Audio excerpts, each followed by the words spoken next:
Hello tout le monde, bienvenue sur ma page YouTube. Je suis très ravie de vous accueillir pour vous montrer qu'est-ce que vous pouvez acheter dans les grandes surfaces de l'île de la Réunion. Et bien évidemment, je vais procéder par petites étapes et je démarre dès maintenant. Je vous dis quoi acheter pour pouvoir bien manger, soit pour perdre du poids ou prendre du poids, ou tout simplement pour maintenir la forme, avoir une hygiène alimentaire saine et équilibrée. Ok? Alors, ce que j'ai à vous proposer aujourd'hui, j'ai été faire les courses, des petites courses au Super U de l'Éperon. Attention, hein, je n'ai aucune action et je ne gagne rien au Super U de l'Éperon, d'accord? Donc, farine de seigle, je ne sais pas si vous voyez bien, farine de seigle type 130. Alors, je vous explique pourquoi, hein, d'accord? Rapidement, donc farine de seigle type 130. Du muesli. Alors, attention, muesli. C'est pas parce que c'est bio, en fait, en vrai. Ce qui m'intéresse, moi, c'est il est où? Le sans sucre ajouté. Vous voyez là? Sans sucre ajouté. C'est ça qui m'intéresse, en fait, quand je fais mes achats. J'arrive. Ensuite, Super U Éperon, 2 articles pour aujourd'hui. Dans le sud, direction le sud, Carrefour Saint-Pierre. Je ne sais pas s'il y a la même chose, Carrefour le port, donc il faudrait essayer. Et là, pareil, ce sont des flex, donc des céréales. Attention, tac, tac, tac, sans sucre ajouté. Ok? Toujours dans le sud, pas Carrefour Saint-Pierre cette fois-ci, chez Fitbody, d'accord? Sucre de fleur de coco, mais après vous en trouvez partout, hein. Moi j'ai pris celui-là et je prends régulièrement celui-là. Et là, bon, vous savez que ce sucre-là est fortement recommandé puisqu'il est très sucrant, très bon pour la santé et il est à un indice glycémique bas par contre. Voilà. Alors j'enchaîne avec ce sucre de coco.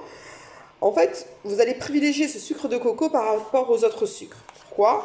Comme je viens de vous dire, l'indice glycémique est bas, d'ailleurs c'est mentionné. Voilà. Donc en termes de glycémie, on va vous dire, consommez des produits à faible indice glycémique. Ok? À l'IG bas. Vous allez souvent entendre parler d'IG. Il y a les IG bas, IG moyen, IG élevé. Donc IG, ça veut dire indice glycémique. Ok? Voilà.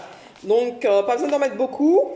Et il est super bon, moi je l'adore. Et voilà, je sucre mes gâteaux, mes galettes, tout ce qui est à cuire en fait, hein.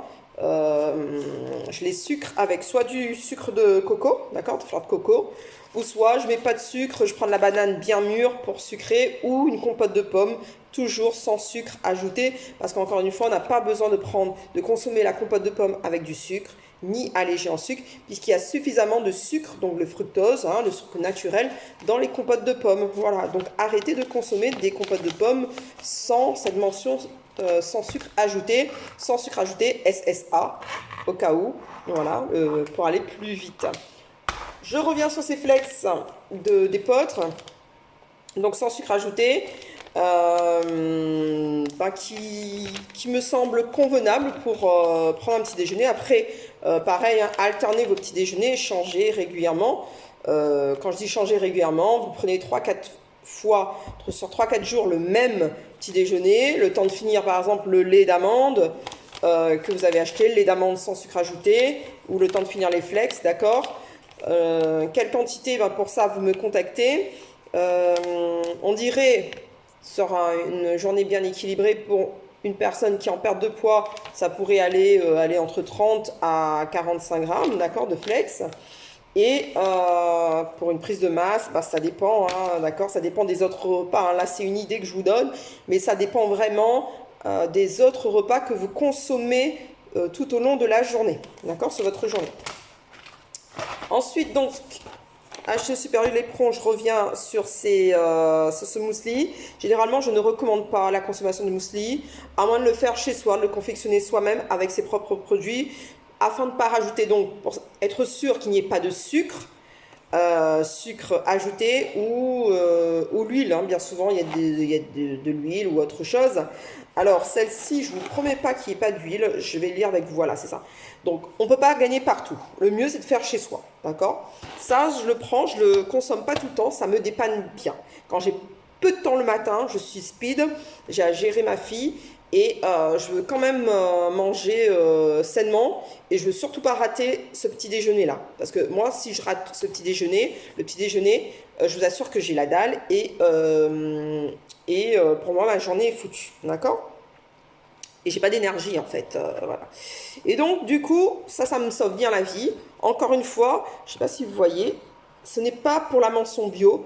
Parce que je pense vraiment que les produits maintenant ont ce label bio, mais qui n'en valent plus la peine en fait. Que ce n'est pas une garantie de qualité. Voilà. Donc, je ne veux pas être médisante, hein, mais je pense que sur plusieurs articles, vous pouvez trouver bio. C'est mentionné bio, mais je pense qu'à l'heure d'aujourd'hui, c'est vraiment du commercial, voilà, ok, du business. Donc, moi, ce que je regarde, c'est vraiment, bon, bien sûr, les ingrédients et sans sucre ajouté, d'accord? Et il se trouve que dans ce muesli, donc vaut mieux le faire chez soi, hein, soi-même, fait maison, c'est mieux.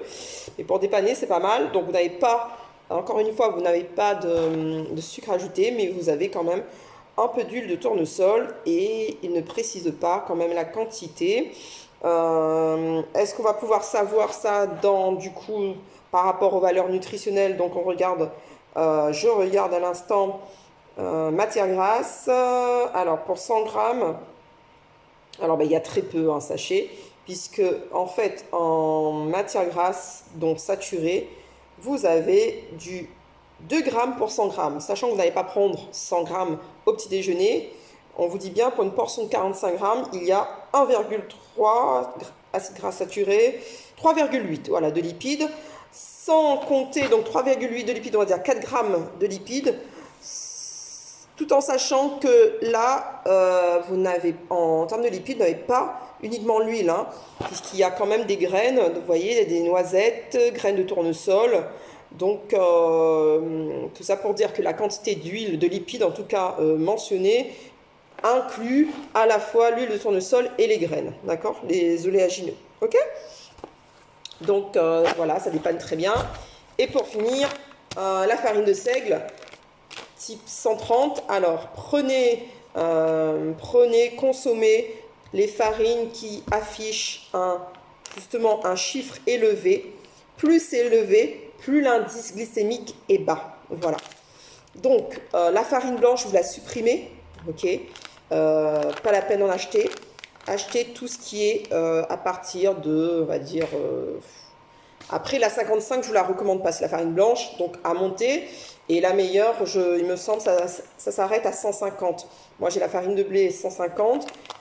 Ici, c'est la farine de seigle 130. Donc là, on est bon en termes d'indice glycémique. Okay, après, variez. Testez plein de petites choses, plein de farines. Il y a des farines que vous allez aimer, des farines que vous n'allez pas aimer. Et la seigle, l'indice glycémique est bas et c'est pas mal du tout. Voilà. Je vous remercie de m'avoir écouté attentivement, je l'espère.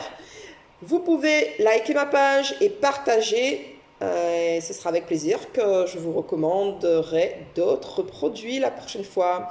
Merci beaucoup et gros bisous. Bisous la Réunion.